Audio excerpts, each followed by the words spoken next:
Assalamualaikum warahmatullahi wabarakatuh. Halo semuanya, perkenalkan nama saya Aulia Ayuni Nindra dengan NIM 18082030069. Di sini saya sebagai pemateri yang pertama akan menyampaikan beberapa materi, yaitu mengenai pembelian, proses pembelian, dan juga metode penjualan.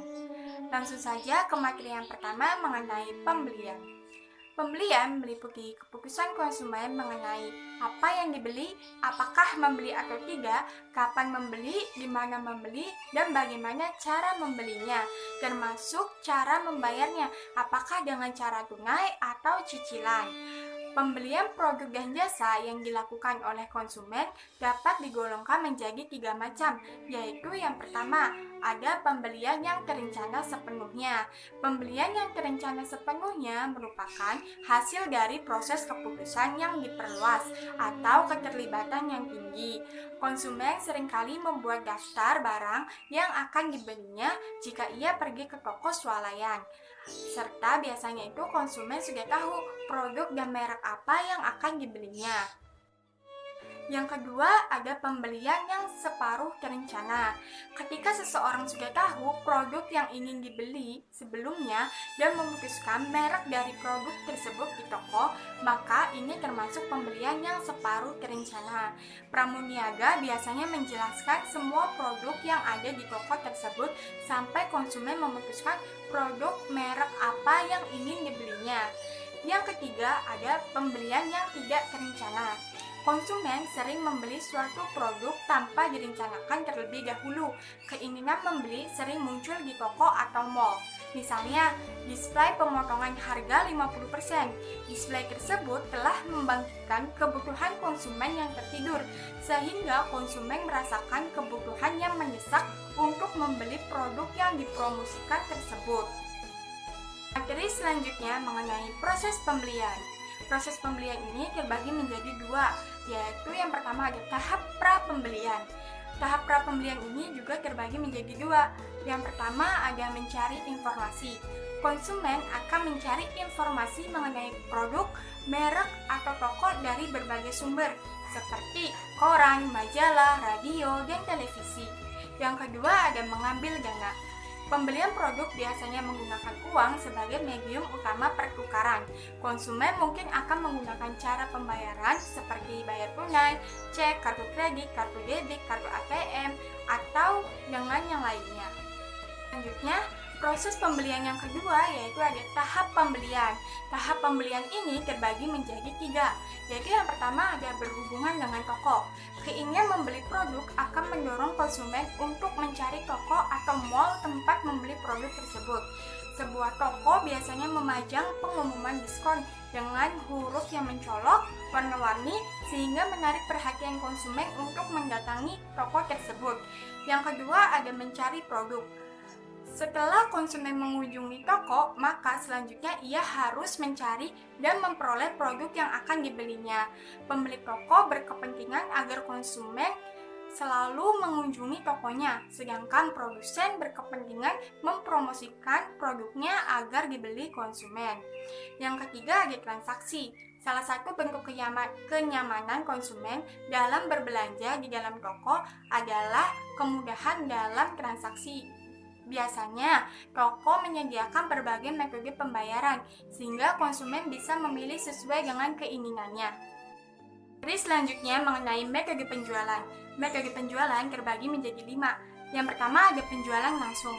Penjualan langsung yaitu adanya kontak pribadi antara penjual dan konsumen yang tidak berlangsung di dalam toko. Yang kedua ada iklan surat. Produsen mengirimkan berbagai iklan cetak ke rumah-rumah konsumen melalui surat.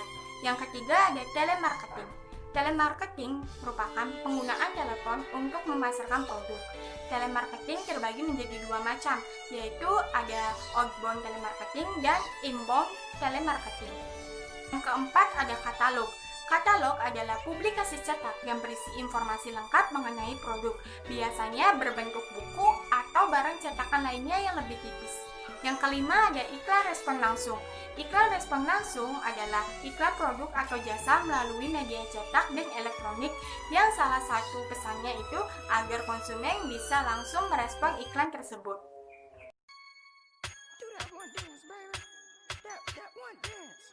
Assalamualaikum warahmatullahi wabarakatuh. Nama saya Nadia Surya Permana, NIM 1808203081.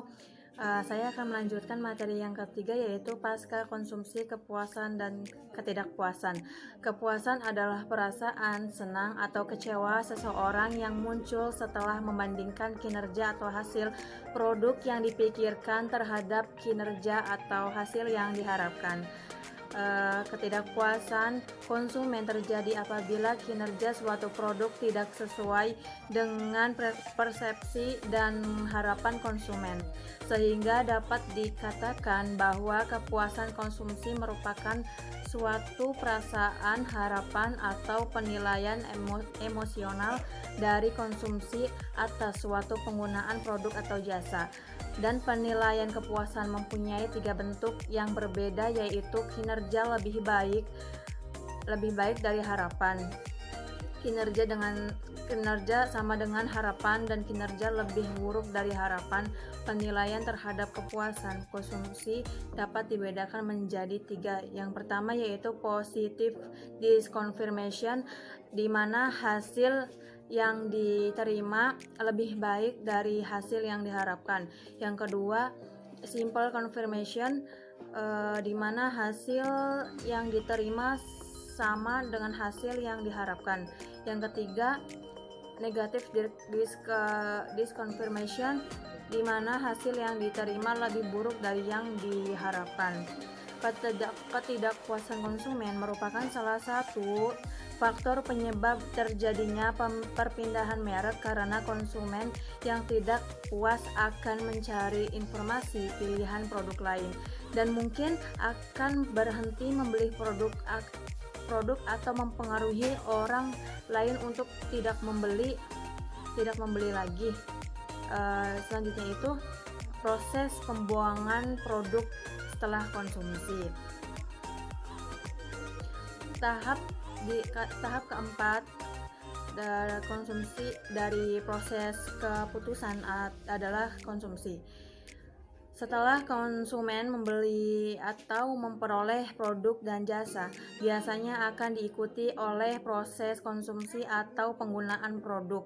Istilah konsumsi memiliki arti yang luas dan arti terkait dengan jasa atau kategori produk dan jasa yang dibeli atau dipakai. Proses konsumsi akan diikuti oleh proses pembuangan produk. Barang-barang tidak tahan lama atau yang habis dipakai biasanya tidak menimbulkan masalah bagi konsumen, karena produk tersebut akan habis jika terus-menerus dipakai oleh konsumen. Konsumen akan membuang barang yang habis pakai jika diketahui bahwa barang tersebut sudah kadaluarsa. Sehingga jika barang yang habis pakai, jika diketahui bahwa barang tersebut telah kadaluarsa, sehingga dikonsumsi akan membahayakan konsumen. Yang harus dibuang oleh konsumen adalah kemasan dari produk habis pakai tersebut. Berbeda dengan produk tidak tahan lama, produk tahan lama akan menyebabkan konsumen berperilaku berbeda dalam memperlakukan produk jika konsumen tidak lagi memakai atau menginginkan produk tersebut. Terima kasih.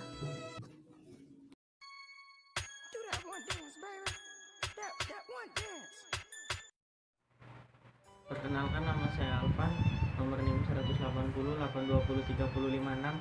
Di sini saya akan menjelaskan materi yang terakhir, yaitu loyalitas merek. Konsumen yang merasa puas terhadap produk atau merek yang dikonsumsi atau dipakai akan membeli ulang produk tersebut. Pembelian ulang yang terus-menerus dari produk dan merek yang sama akan menunjukkan loyalitas konsumen terhadap merek.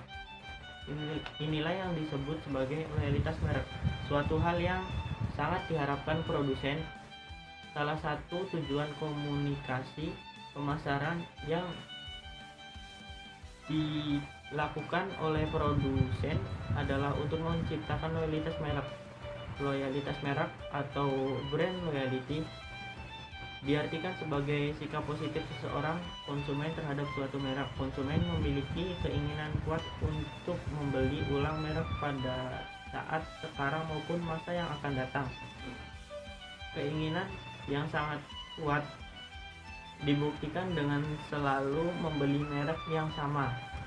Loyalitas merek sangat terkait dengan kepuasan konsumen. Tingkat kepuasan konsumen akan mempengaruhi derajat atas loyalitas merek seseorang. Semakin puas akan suatu merek, maka akan semakin loyal terhadap merek tersebut. Namun, dalam loyalitas merek seringkali bukan disebabkan oleh kepuasan konsumen, tetapi karena keterpaksaan